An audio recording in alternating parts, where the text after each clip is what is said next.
Today, I'm going to be talking to you about the best way to run your heat pump.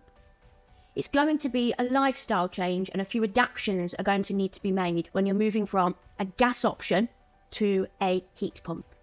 We've talked in our previous videos, if you've not watched those, make sure you check them out, about how gas boilers typically move water around the central heating system at around 80 degrees. With a heat pump, it's much lower, around 56 degrees on average.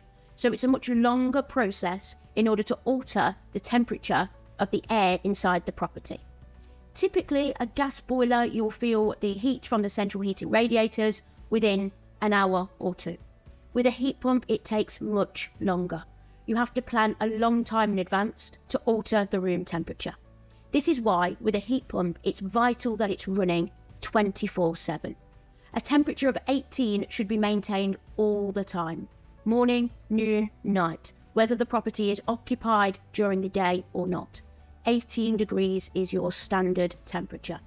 What will then happen is, in times where you need a bit more warmth, when you come home from work in the evening, you will have a program set for example, 21 degrees.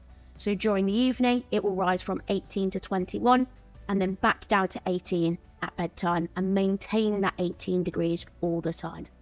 Now, of course, with the COP of heat pumps, they are much more efficient than providing just a 1-to-1, often 3 or 4-to-1. So what that means is it's more efficient to run, but it's vital that they're running all the time, not to let the property air temperature fall below 18.